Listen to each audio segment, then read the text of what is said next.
everybody, today I'm going to be doing something that I love doing, that you all request quite a fair bit, which I haven't done for a while, and that is a Q&A. I got some of your questions from Twitter and I'm going to answer them for you. Do you remember the first YouTuber you watched?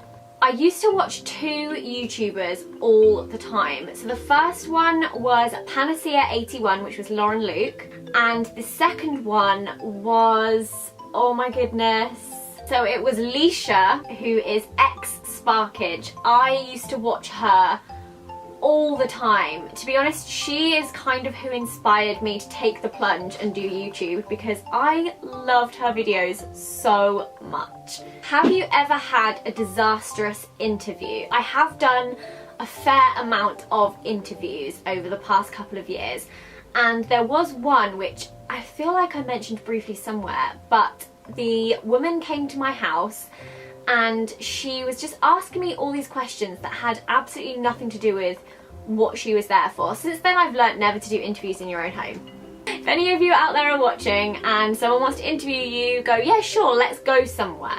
Don't let them come into your house. She was really nosy. She insisted on sitting inside my wardrobe and I was like, no, it's not really that tidy. And she asked me how I felt about the fact that Miley Cyrus was really scantily clad, and how I thought it was appropriate that she was a role model for young girls. And I was like, this has nothing to do with the interview. She then proceeded to say, well, when did you lose your virginity? I mean, how old were you then? And I was just like, obviously I did not answer that question, but it was really awkward, and I have had a fair amount of very awkward interviews where the interviewer just persists on trying to push you for the best headline they can get. However, some are actually really lovely. It's a right mixed bag. What makes someone a good friend? I love this question because I have so many friends who are all very, very special to me. So I think the qualities that are most important to me are someone who is caring. Caring is like the biggest thing.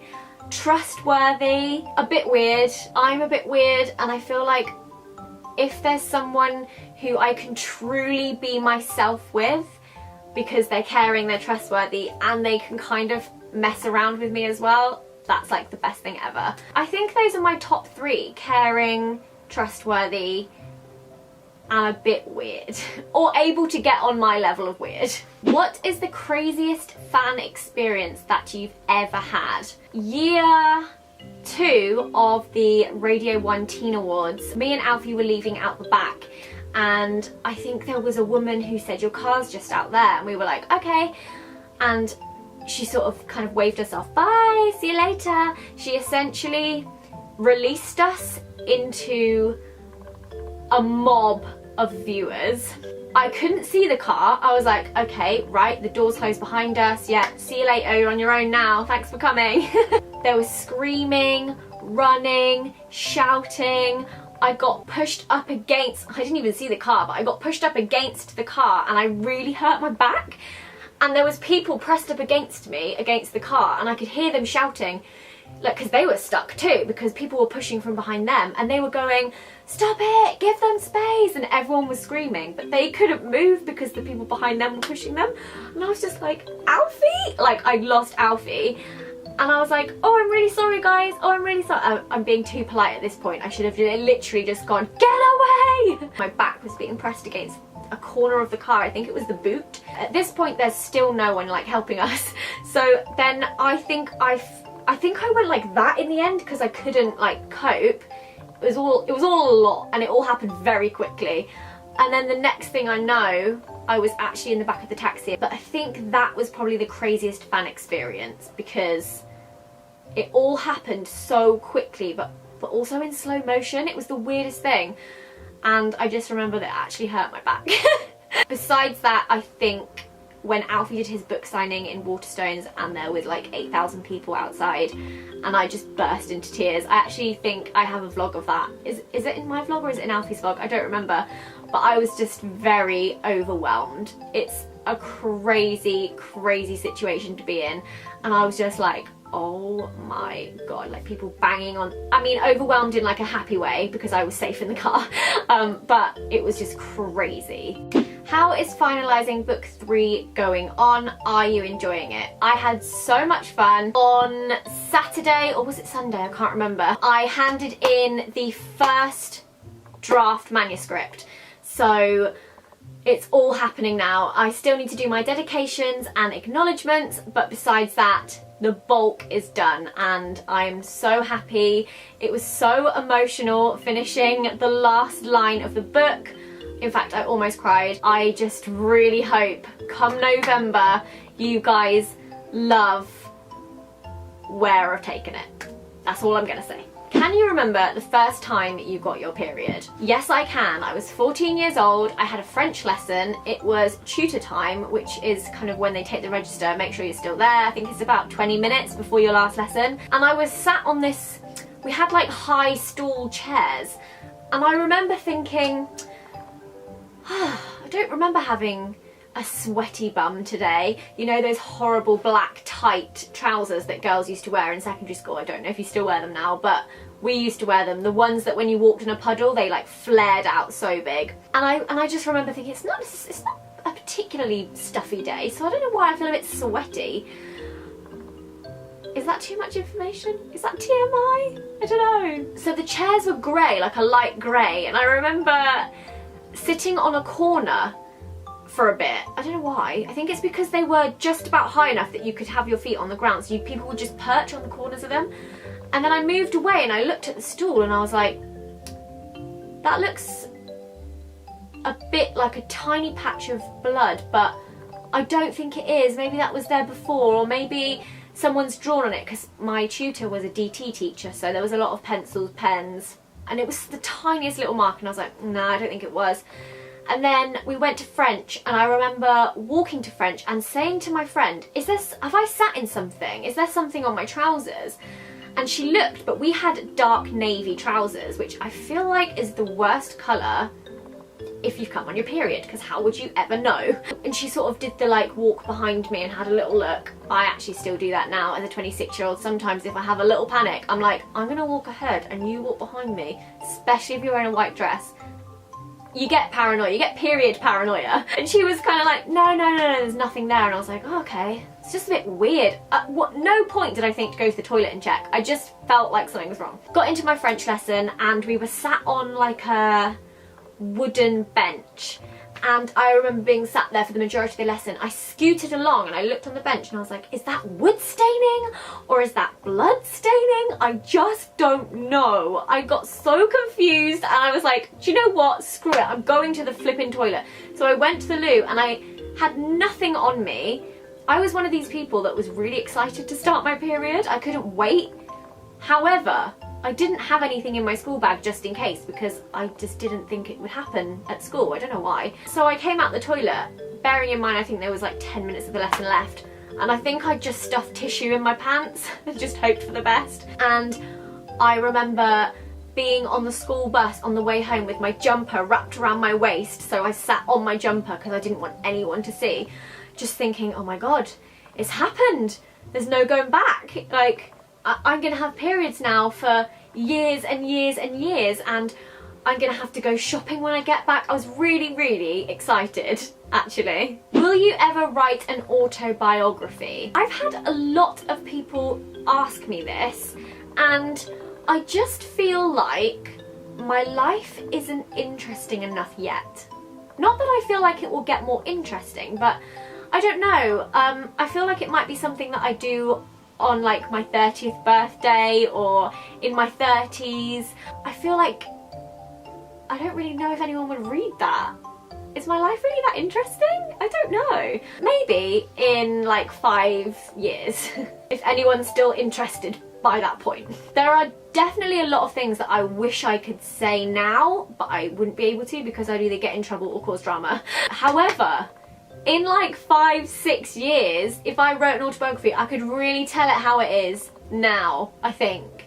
And there's certainly a lot of stories I would love to tell. Let's just put it that way. I've already sold you. Pre-orders go up on Friday. I'm joking. How was meeting One Direction? They're my fave band. I need all the deets. I realised I never talked about meeting One Direction because they all followed me, not all of them, but a couple of them followed me on Twitter afterwards. So I felt like I had to play it cool and not really talk about it. Story time. I said in my last video it was one of the most nerve-wracking days. I felt like I looked crap, and trust me, if there's anyone you want to look your best for, it's Harry Styles. Yeah, I'm not gonna lie, I really fancied him. The only thing I was really worried about was that they would think I was really nervous and rubbish at interviewing them. I have no interviewing experience, so there was a possibility of that. I interviewed them, Harry and Niall, and Zayn, Liam and Louis. So I had to do Harry and Niall first. So I walked in, their massive bouncer like walked me in, and Harry took off his mic. He was like sat over the other side of the room. He took off his mic, he came running over, he introduced himself to me and to Dom, my manager, who he called Don, I think, which was quite funny. And then Dom was like, oh no, Dom. And he was like, oh sorry, Dom. And I was like, hi, I'm Zoe. He gave me a big hug and he was so lovely. He kind of just hovered around us by the door. I think maybe he wanted a break from sitting in the chair. And he took me over to this fridge that was like full of drinks and sweets. And he was like, do you want a drink? And I was like, I'm fine, thank you. And he said, what about a chocolate bar? He's like, come on, you need to pick a chocolate bar. Which chocolate bar do you want? And I was like, I have a dime. So he gave me a dime bar out of his fridge. And I was like, thank you. And then I was like, okay, I'm about to do an interview and I have a dime bar. So I think I gave the dime bar to Dom. And then someone was like, Harry, you need to come and sit down. So he was like, okay. Went and sit down, did the interview. He was so lovely, as was Niall. They were both really chatty and really sweet, and he was like, you did really well. He followed me on Twitter afterwards. I would love to know why he followed me, because I'll never know, because I didn't ask him to follow me and I didn't give him my Twitter handle. So he somehow found it or asked someone. I don't know. I would love to know the answer to that. Harry, if you're watching, why did you follow me on Twitter? And then I did the other three boys who were also all very lovely. But there was just something about Harry, and I'm not just saying this because I feel like he's always been one of my favourite members of One Direction, but he was just like a ball of like happiness, and he went like above and beyond to make me feel okay in that situation. And after he'd followed me, I did send him a DM and I said, not expecting him to ever see it, and I said, thank you so much for being so lovely and making me feel more relaxed, because I was so scared. I don't remember what he said. I wish I still had it. Maybe I do. How would I find it? Okay, he said, thank you very much. I hope you had fun and you did a great job. Don't worry, ... Hope you're well, Harry, kiss kiss. And I was like, I think it was just really nice because they are just like normal human beings. Considering how bored he probably was, he was so lovely. That is meeting One Direction. Is being a YouTuber sometimes hard? Yes. I'm not going to scoot around it. Yes, sometimes it is hard, which I think for anyone in any career they've chosen to go into, they will have their hard moments. And just because being a YouTuber may seem really easy to some people, because it's not something that they're working within or doing. And I just think, like with everything, you're going to have your down days and you're going to have your up days, but the difference is everyone else is going to know about them. And I think that's the hard bit, definitely. Besides that, I love what I do, so is it ever really hard, or is it hard but I still enjoy it? It's a very grey area because it's a hobby and I love it, but it's my job and I earn a living from it, and you know, it's a big responsibility. It's a job that wasn't a job a while ago, so we're all learning, and with the good days come the bad days, and it's the same in any career and in any job really. So that is my answer to that. I feel like, as always, I've rambled on for far too long, so I'm really sorry if this video is a little bit longer than normal, but I did put two kind of epic story times in there for you, so I hope you enjoyed those. Thank you so much for watching, and give the video a thumbs up if you enjoyed it, and if you want more kind of chatty Q&A story time type videos, and I will see you again very soon. Bye!